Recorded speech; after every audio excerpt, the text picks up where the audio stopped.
Muy bien, doctor Carlos Díaz Rosillo, bienvenido al programa. Feliz año nuevo. Muchas gracias, igualmente. Buenas noches. A ver, creo que enuncié muchas preguntas en la introducción. ¿Podríamos empezar por cómo queda el Congreso, cómo queda el Senado en términos generales? Claro que sí. El Congreso, la Cámara de Representantes, queda en manos de los republicanos, como estaba antes, pero con una mayoría aún menor de la que tenían.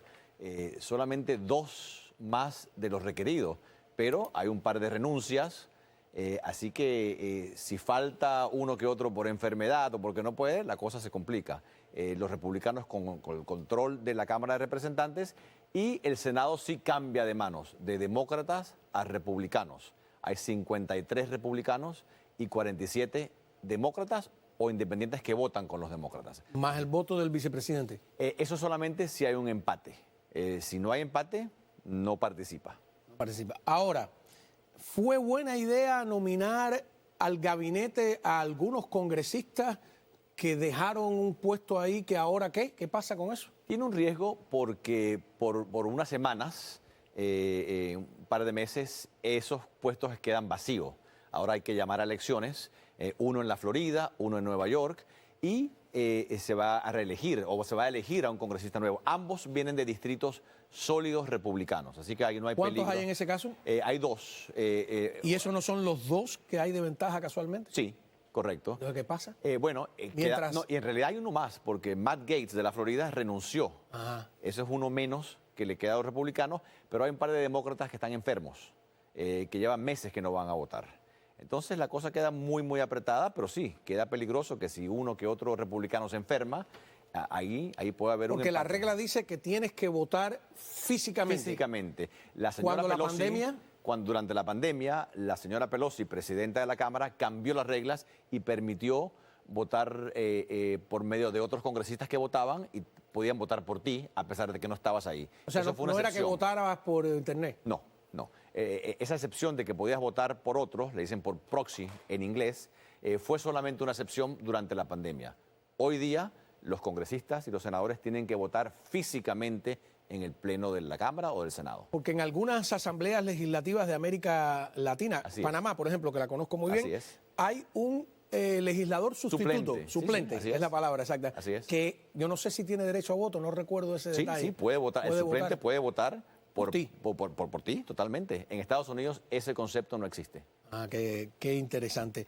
Ahora, ese proceso, porque creo que la ley decía que la Cámara Baja necesitaba hacer la elección en 70 días. La elección para los nuevos congresistas cuando uno renuncia. Ajá. En este momento solamente ha renunciado uno, que es Matt Gaetz. Los 2 que han nominado ¿siguen siendo congresistas? Todavía, porque no van a renunciar hasta que el presidente los nomine oficialmente. Y eso no puede suceder hasta que Donald Trump se convierta en presidente el 20 de enero. Así que todavía no han renunciado. ¿Y esos puestos están en zonas republicanas? En zonas republicanas. Uno en Nueva York, uno en Florida. ¿Nueva York es republicano? Hay zonas de Nueva York que son muy republicanas, sí. ¿Sí? En el norte de Nueva York, cerca de Canadá. Así que esos 2 cargos que van a renunciar su puesto, cuando el presidente los nomine oficialmente, no hay peligro mayor de que pasen a manos demócratas. Ok. Ahora, por eso es que el presidente, sería muy complicado que el presidente se arriesgue y nomine a su gabinete a un congresista republicano que vengan de un distrito que pueda irse a manos demócratas porque puede perder ese voto. Y aquí nada más. ¿no podría haber sorpresa? Podría haber sorpresa, pero sería muy extraño, porque son distritos bastante sólidos republicanos. En Estados Unidos cada 10 años hay un censo y ese censo determina cuántos representantes hay y dibujan los distritos. Y lo que hemos visto es que los dibujan de una manera muy sólida para asegurarse que sean distritos bastante demócratas o bastante republicanos. Hay muy pocos distritos. De los 435, menos de 30 son distritos que en realidad pueden ir de un lado o del otro. Ahora, hablemos del gabinete. Recordemos, ¿no? Porque tenemos mucho público que viene de otros tipos de sistemas, viene de dictaduras como la cubana, que hay separación de poderes, está el poder ejecutivo. El poder ejecutivo son, usted me dirá, el presidente y sus ministros, ¿no? Así es, el presidente y todos los que trabajan para el presidente, que no solamente son los ministros, sino son casi 2 millones de empleados públicos que trabajan para el presidente. Bueno, que eso es lo que quieren reducir, ¿no? Que es la burocracia que quieren reducir. El presidente tiene aproximadamente a 4.000 cargos que él puede poner. 4.000. 4.000. Desde los ministros, los secretarios, Los embajadores. hasta, los embajadores. ¿Los subsecretarios también? Los subsecretarios. O sea, ¿a ti te nombró Trump? A mí me nombró Trump, sí. Para Personalmente. todos los cargos que tuve en el gobierno, me nombró Trump directamente. Hay aproximadamente 4.000 y tantos cargos que representan al presidente. Los demás, casi 2 millones, son funcionarios públicos de carrera que están ahí, en muchos casos, por décadas. Ahora, vamos a ver una imagen que ha despertado mucha atención, que es, recordemos lo que pasó el 6 de enero, el pasado, etcétera. Después vamos a hablar, por cierto, con el abogado del líder de los Proud Boys, que va a estar aquí con nosotros. Pero el momento en que a la perdedora de las elecciones le toca certificar al vencedor. Adelante. The state of the vote for the President of the United States, as delivered to the President of the Senate, is as follows. The whole number of the electors appointed to vote for President of the United States is 538. Within that whole number, the majority is 270. The votes for President of the United States are as follows. Donald J. Trump of the state of Florida has received 312 votes. Kamala D. Harris.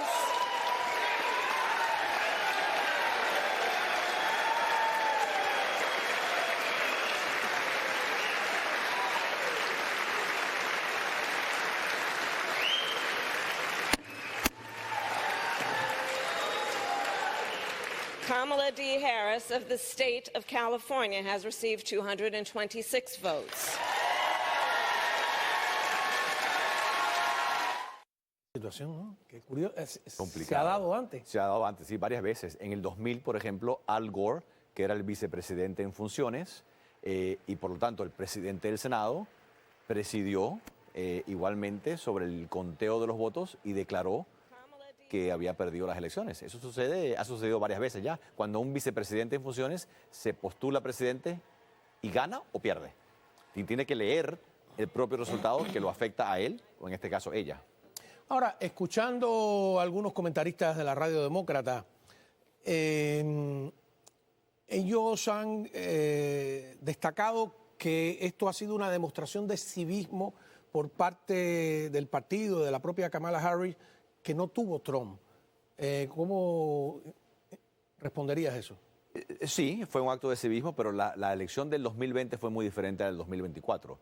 ¿Por qué? Porque aquí no hubo la menor duda. Nadie ha cuestionado el resultado de las elecciones, ni los demócratas ni los republicanos.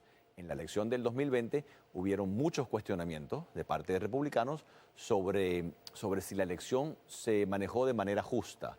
Y estoy hablando no necesariamente por si se cambiaron los votos en las máquinas, sino porque se cambiaron las reglas del juego por la pandemia.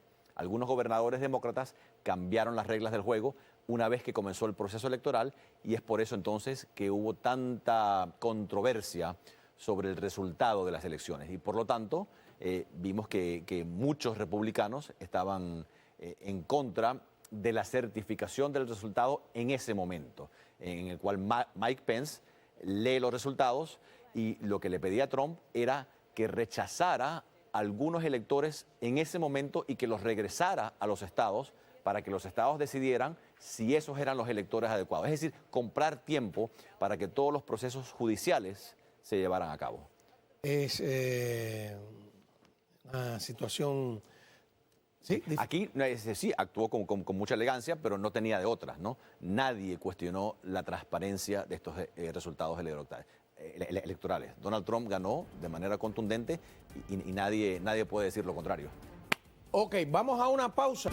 Muy bien, continuamos hablando con el doctor Carlos Díaz Rosillo. Preguntas básicas para tratar de entender cómo funciona el gobierno norteamericano, que es, a fin de cuentas, la primera revolución democrática de la historia de la humanidad. Todo el mundo piensa en la Revolución Francesa, pero la americana es anterior, ¿no? Y además, con un énfasis en el individuo más que en la igualdad, ¿no? Yo diría que la Revolución Francesa podría ser calificada de la Revolución Socialista y la americana la Revolución Liberal. Así es. En el gran sentido de la palabra.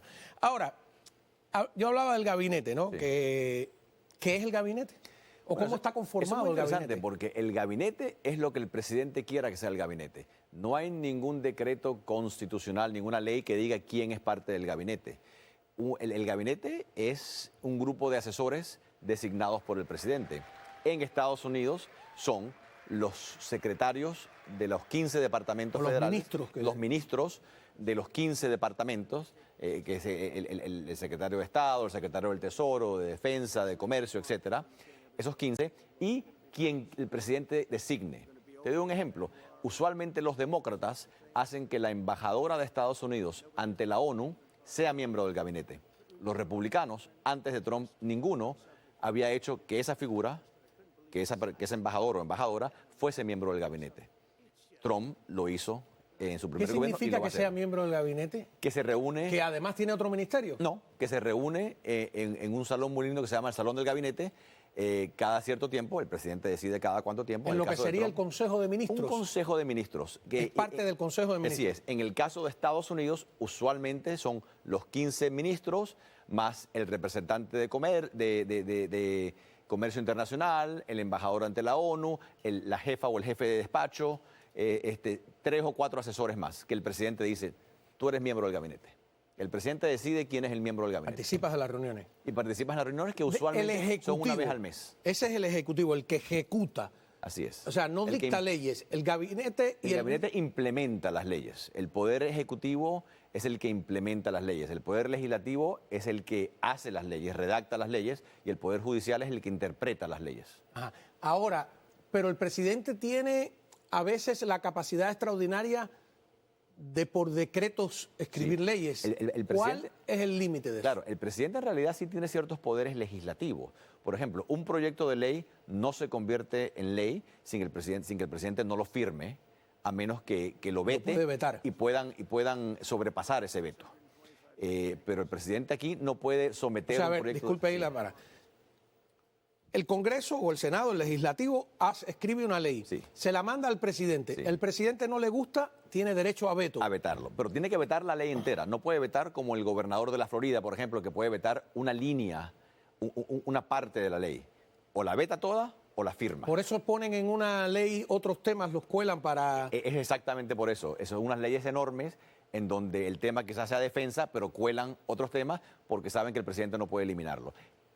Por un par de años... ¿Y eso está bien o está mal? Mira, por un par de años, esto es un tema muy interesante porque muchos presidentes republicanos pidieron el derecho de vetar líneas en un proyecto de ley, lo que le llaman en inglés line item veto, que muchos gobernadores lo tienen. ¿Y por qué? Porque los presidentes republicanos decían, yo puedo eliminar gastos innecesarios. Y no se puede. ¿Qué pasó? El Congreso pasó... ¿Cuál es la idea de que no se pueda? Que el Congreso es el que legisla. Y si el presidente cambia una línea de esa legislación, está legislando. Y el presidente no puede legislar. Esa es la lógica. Pero ¿qué pasó? El Congreso republicano, con Newt Gingrich, en los 90, pasó una ley que dice el presidente puede vetar líneas. El presidente en ese momento era Clinton. Y Clinton, encantado de ser el primer presidente de Estados Unidos que podía vetar líneas, empezó a vetar líneas. Y una de esas líneas que vetó fue un proyecto de salud de Nueva York. Y el entonces alcalde Giuliani demandó a Clinton. Y dice, no, a pesar de que el Congreso pasó una ley que le permite al presidente vetar líneas, la Constitución dice que el poder legislativo le pertenece al Congreso y si el presidente cambia una línea, es una legislación diferente y por lo tanto legisla y por lo tanto no lo puede hacer. Y la Corte Suprema estuvo de acuerdo con Giuliani y le quitó al presidente la habilidad de vetar y dijo que esa ley pasada por el Congreso y aprobada por el presidente era inconstitucional. Entonces, ya no puede, ya no se puede. Clinton fue el único presidente que comerse la ley entera. O la vetas o la firmas. Clinton fue el único presidente que por un par de años pudo vetar diferentes proyectos dentro de la ley. El único que lo... El único porque el Congreso se lo dio, él lo aprobó y la Corte Suprema se lo quitó al par de años. Por la demanda que le metió precisamente el alcalde Giuliani. Porque le vetó un proyecto de salud de Nueva York, que Clinton no lo quería y lo eliminó. Ahora, vamos ahí. Estamos con el poder ejecutivo, pero tú dices, ¿cuántos ministerios o cuántas secretarías hay? 15 en Estados Unidos. Que por cierto, ya lo hemos dicho antes aquí, en Cuba, creo que hasta el propio año 40 de la Constitución, se llamaban en vez de ministerios, secretarías. Y En México también se llama secretarías. Y eran secretarios. Bueno, Sí, pero sí. México es los Estados Unidos mexicanos. Exacto. ¿No? Está hecho un poco Exacto. imagen y semejanza de Estados Unidos, de sí. Estados Unidos, ¿no? Aunque sean muy antinorteamericanos. Algunos, quiero decir.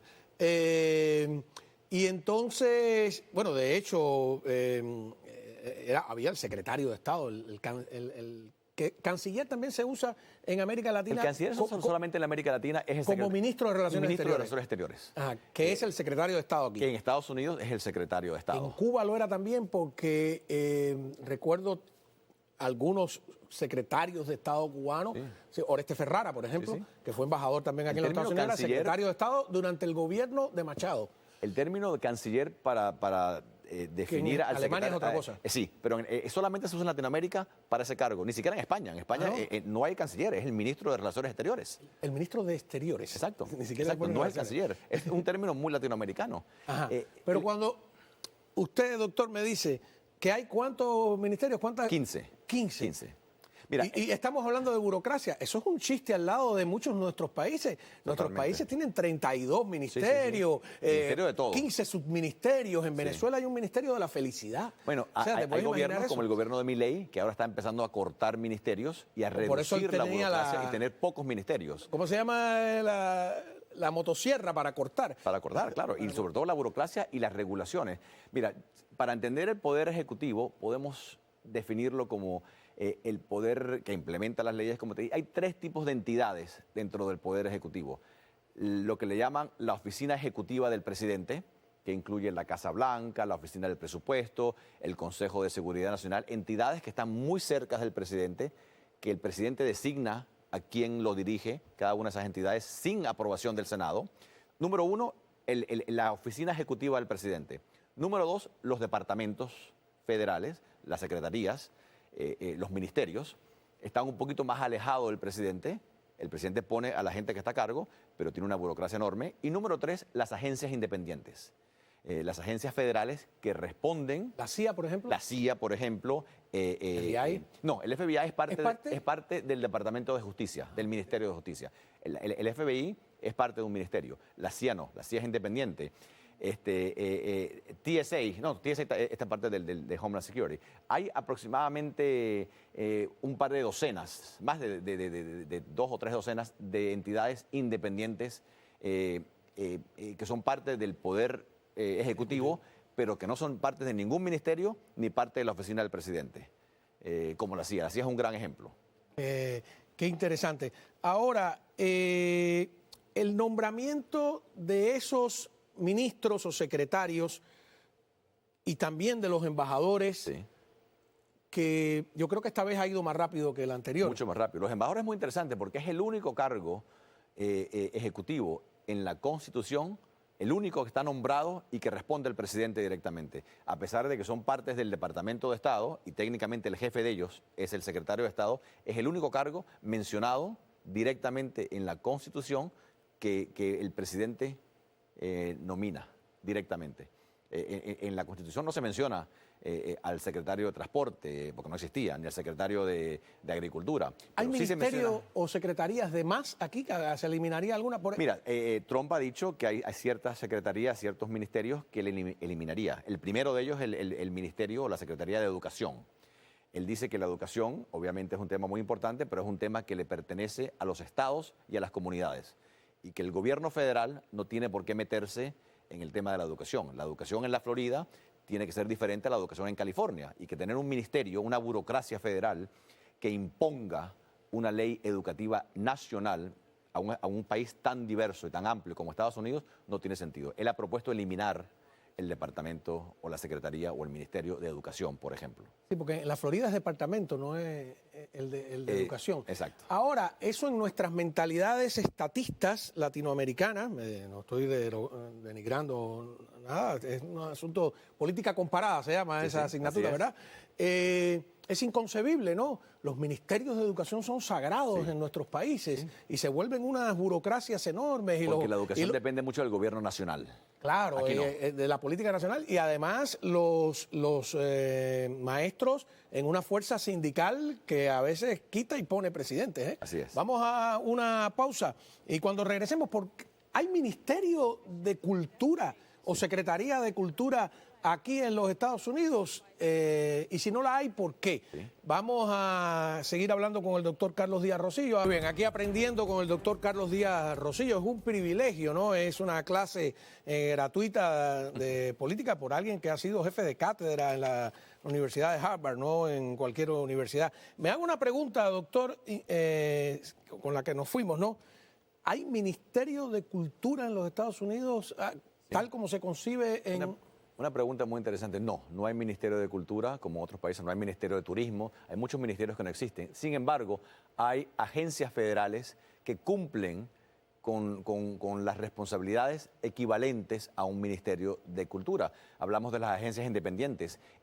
Yo era el equivalente al viceministro de Cultura en Estados Unidos, porque era el jefe de operaciones o el viceministro de una de esas dos agencias que hacen las funciones. ¿Usted no estaba en el Ministerio de Defensa? Justo antes. Antes de estar en el Ministerio de Defensa. Entonces yo era el equivalente al viceministro de Cultura. Son agencias que no tienen el rango de ministerio, pero que cumplen las funciones parecidas a un Ministerio de Cultura. Pero, por ejemplo, aquí hay mucha gente, sobre todo en el bando republicano, que ve con muy malos ojos, que se opone a que se dé dinero de los impuestos a Hollywood, por ejemplo. Totalmente, sí, ¿por totalmente. En otros países hay subvenciones al cine, al teatro, etcétera. Y yo creo que un presidente republicano que lo entendió muy bien, la importancia de la cultura, de promover la cultura y de aprovecharte de la burocracia federal que ya existe, fue el presidente Reagan. Obviamente venía precisamente de Hollywood y conocía muy bien el impacto de la cultura, del arte, del entretenimiento. Entonces es el único presidente republicano que entendió verdaderamente bien que si bien existe ya esta burocracia y estas agencias equivalentes al Ministerio de Cultura, que no puedes eliminarlas a menos que el Congreso las elimine, bueno, entonces haz que esas agencias empiecen a financiar proyectos conservadores o proyectos que no se vayan al otro lado de la política, a la izquierda. O sea, ¿hay intervención de los gobiernos en las películas que vemos? Sí, en las películas porque de yo Hollywood, a veces veo un veneno de un lado o de otro. En las películas de Hollywood no tanto, pero en documentales. En las películas no tanto. En las películas de Hollywood el gobierno federal no da dinero. Ese es un negocio multimillonario, ¿por qué habría que darle dinero? Exacto, y esa es la lógica, ¿no? El sector privado ya se encarga de que las películas que funcionen... Oiga, pero yo veo ideología y en los Globos de Oro, eso dio vergüenza. Eso totalmente, y yo creo que ahí la culpa la tienen los conservadores que se han dado por vencido y que han dejado espacios en las universidades, en el cine, en la música, y que no se quieren meter en eso y deben de meterse. Y es por eso que hay tan pocas películas, tan pocas canciones. Pero si te metes, contradices tu propia filosofía de arte libre. Bueno, pero es que si no te metes, entonces el otro lado va a ganar la batalla. Si tú dejas que los de izquierda sean los únicos que produzcan películas, todas las películas van a tener un mensaje izquierdista. Entonces, ¿qué es lo que hay que hacer? Los conservadores tienen que financiar películas con mensajes conservadores. Los conservadores tienen que meterse a ser profesores, tienen que meterse a ser cantantes, a ser actores. ¿Por qué? Porque si dejas espacios, el otro lado los va a llenar. O sea, no puedes dejar espacio abierto. ¿Hay una batalla cultural? Hay una batalla cultural enorme en este país y hay que pelear esa batalla. Y es por eso que no puedes decir, bueno, no vamos a darle dinero al equivalente del Ministerio de Cultura. No, sí, hay que darle dinero y hay que financiar proyectos nuestros, como lo hacen ellos. Hablemos de los nominados de la Florida. Teníamos ahí algunas fotos, no sé si se nos escapa alguno, pero ¿qué piensa usted, no? Así es. Estamos hiperrepresentados, bien representados. Qué bueno, qué bueno. Ajá, la comunidad cubana, ahí ya veo 1, 2, 3, 4. Y mira, ahí tenemos a Marco Rubio, obviamente, como secretario de Estado, lo que muchos dirían es el miembro del gabinete o el secretario, el ministro más importante. También es el número 1, muy interesante. La línea de sucesión del presidente pasa por el gabinete. Está el presidente, obviamente, está el vicepresidente, el número 2, el número 3 es el presidente de la Cámara de Representantes. Speaker of the House. Speaker of the House. El número 4 es el presidente pro tempore del Senado, que es usualmente el miembro más antiguo de la mayoría del Senado. Y número 5 es el secretario de Estado. ¿Por qué? Porque van por los ministerios. ¿Y nadie en de la el Corte orden. Suprema? No, nadie de la Corte Suprema. No son parte de la En línea Cuba, de sucesión. creo que el presidente de la Corte Suprema Aquí no. estaba en el escalafón Aquí no. hacia la presidencia. Aquí, a partir del quinto, es el jefe, es decir, el ministro de los ministerios en el orden en que el ministerio se creó. Ajá. El primero es el Ministerio de Relaciones Exteriores, el secretario de Estado, es el quinto en la línea de sucesión. Después el de Defensa, Tesoro, Justicia, hasta el más reciente, que es el de Seguridad Interna, Homeland Security, que fue el último ministerio creado hace 20 años, más o menos. Sí, que es curioso porque ahora estuve en Boston y fui, entre otros lugares históricos, a el Museo del Barco USS Constitution, Sí. que es el barco más antiguo que hay flotando y funcionando supuestamente en el mundo.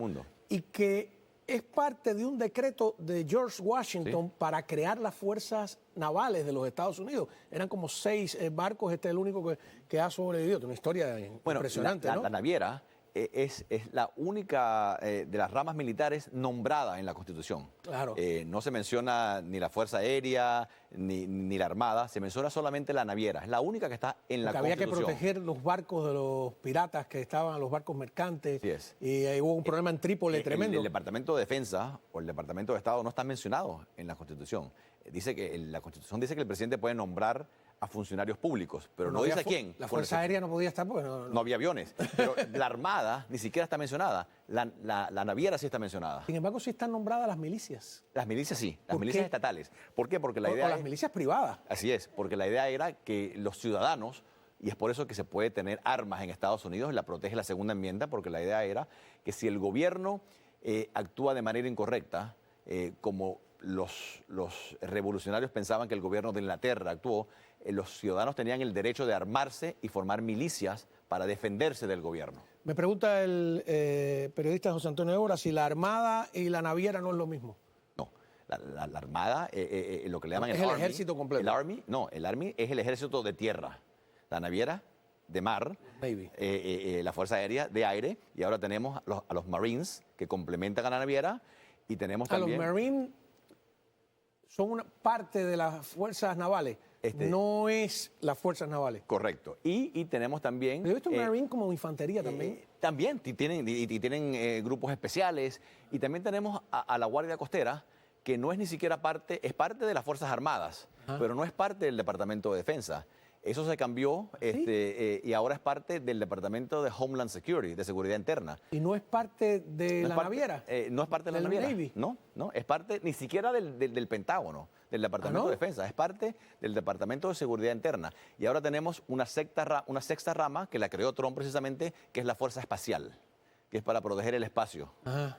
Bueno, es que hay seis diferentes componentes de las Fuerzas Armadas de Estados Unidos. Parece una fantasía, pero no lo es, porque yo encontré que las Naciones Unidas tienen una legislación sobre el espacio interestelar que dice cosas como la siguiente: ningún país puede apoderarse de la Luna, parte de la Luna, de ningún asteroide, de ningún... Es muy curioso, ¿no? Muy curioso. Que yo siempre me pregunto, si hubiese existido una ley así en 1491, ¿hubiese impedido la colonización? Yo dudo mucho de eso. Sí. Pero de alguna manera sí, el problema de que lleguen los chinos y digan esta parte de la Luna es mía, o lleguen los rusos y digan esta parte de qué sé yo, es un... Pero lo interesante es que las Fuerzas Armadas de Estados Unidos tienen 6 elementos diferentes. 5 que responden al Pentágono y 1 que no. Ahora, volvemos aquí tenemos algunos de los nombramientos de la Florida. ¿Qué más le queda por escoger al presidente o ya ha escogido la mayoría? Mucho más. Mucho le queda. Mucho más. Es un trabajo agotador de eso. Más de 4.000 cargos, él yo me imagino que habrá escogido quizás a 100 más o menos. ¿Y no le deja a los secretarios que escojan? Qué buena pregunta. Todos los nombramientos, esos 4.000 y tantos, tienen que ser aprobados por una oficina en la Casa Blanca que se llama la Oficina de Personal. En los cargos principales, el presidente mismo los nombra. En otros casos, él le permite a los secretarios, le da cierta flexibilidad. Creo que uno de los errores principales de la primera administración de Trump es que le dio demasiada flexibilidad a los ministros, a los secretarios. Y los secretarios, en algunos casos, escogieron gente que eran leal a los secretarios, no al presidente.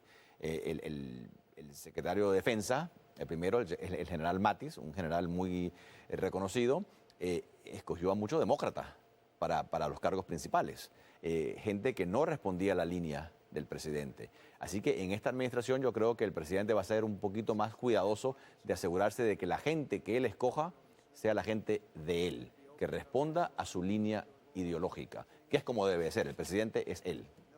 Algo también muy interesante de lo del gabinete y de la orden de sucesión. No solamente los ministros están en la orden dependiendo de cuándo se creó ese ministerio, sino que se sientan en el salón de gabinete dependiendo de ese orden. ¿Ah, sí? Por lo tanto, cerca del presidente o al lado o enfrente están el secretario de Estado, de Defensa, de Tesoro. ¿Cuáles son las y de secretarías más Justicia. importantes? Las tres. Las cuatro, te diría, más importantes. Defensa, Estado, Tesoro y Justicia. En ese orden. Que en justicia en Estados Unidos es diferente en Latinoamérica. En Latinoamérica hay un ministerio, usualmente Ministerio de Justicia y un fiscal general que es independiente. Aquí el fiscal general es el ministro de Justicia. Responde al presidente, no es independiente. ¿Y eso no es un conflicto? Lo vimos ahora con todo lo que instrumentaron contra Trump, supuestamente. Eso puede ser un conflicto, pero en realidad una figura de un fiscal general independiente como en Latinoamérica se puede convertir entonces en alguien que encargado de fiscalizar al presidente y hacerle la vida imposible. A ver, vamos, se me ocurre una pregunta genérica, pero para que se vaya preparando. ¿Por qué en el ejército más poderoso del mundo, algunos dicen de la historia Sí, así es. que hay, no se producen golpes de Estado? Vamos a una pausa. Ahora, para concluir el tema de las nominaciones, Sí. todo esto tiene que ser aprobado por el Senado y por la Cámara Baja entrante. No todas, ninguna por la Cámara Baja. Todos por el Senado. Por el Senado, algunos, no todos. ¿Quiénes? Los secretarios, los embajadores. Los embajadores y la mayoría de los subsecretarios, no todos. A ver, ahora teníamos una discusión. A lo mejor no está en... Perdón, los que trabajan en la Casa Blanca, ninguno tiene que ser aprobado por el Senado. El presidente los pone y los quita cuando quiera. Ok.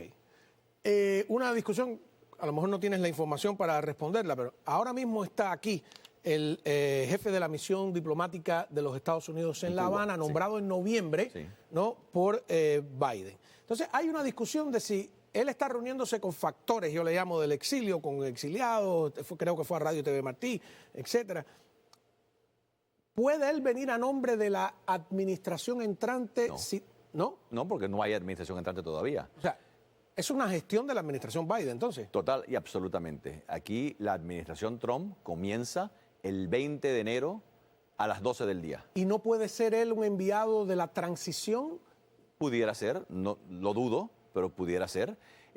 A partir del 20 de enero a las 12 del día, todos los embajadores trabajan para el presidente nuevo, es decir, para Donald Trump. Y el presidente Trump le puede pedir la renuncia. No cambian a todos los embajadores. Usualmente todos los embajadores políticos, todos renuncian ese día, usualmente, no tiene que ser así, pero usualmente renuncian, y los de carrera se quedan.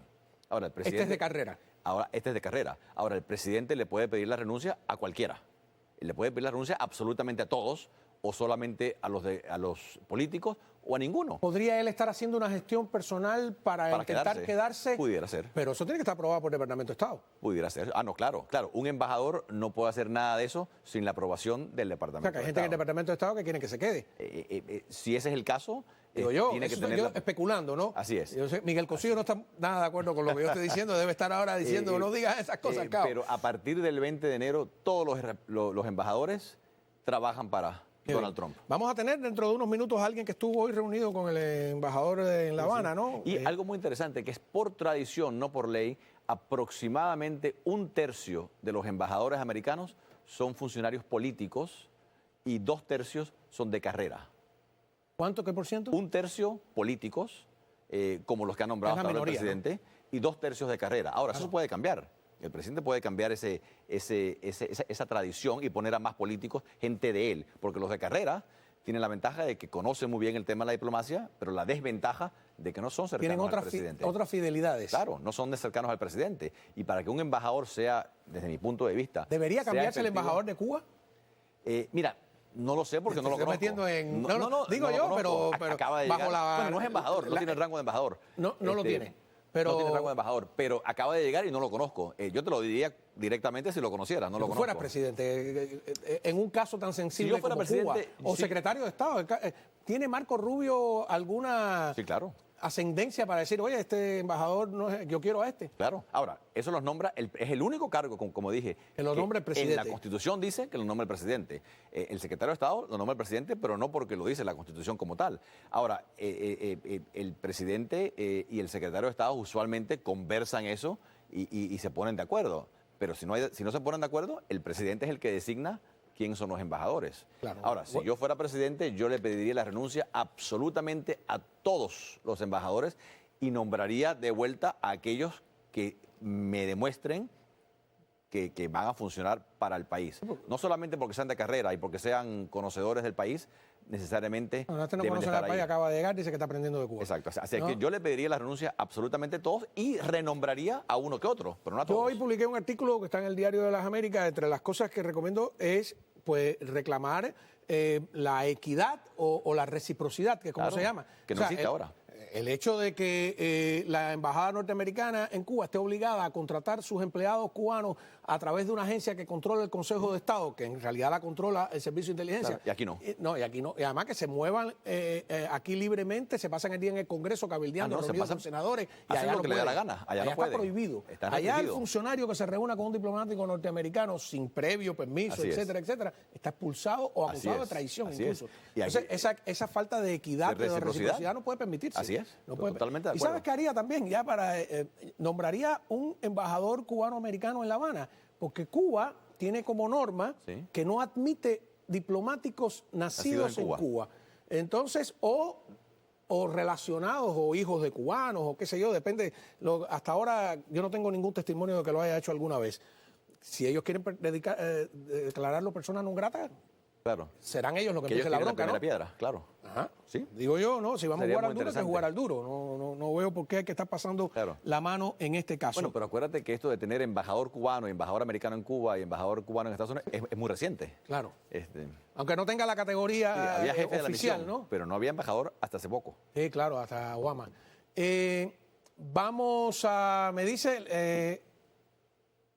me dice que la despida, si la conversación está buenísima ahora. ¿Cómo que lo despida? Me quedan un montón de preguntas. Mike Johnson, ¿cuánto poder va a tener? Johnson es un presidente de la Cámara con una situación muy, muy complicada. Número uno, porque tiene una mayoría mínima de solamente 2 votos. Y número 2, porque depende Tiene en realidad, oposición dentro de los... Tiene mucha oposición dentro de su Republicano. partido, pero también porque su trabajo depende de Donald Trump. En el momento en el que el presidente Trump diga que no quiere que él sea el presidente de la Cámara, hasta ahí llega.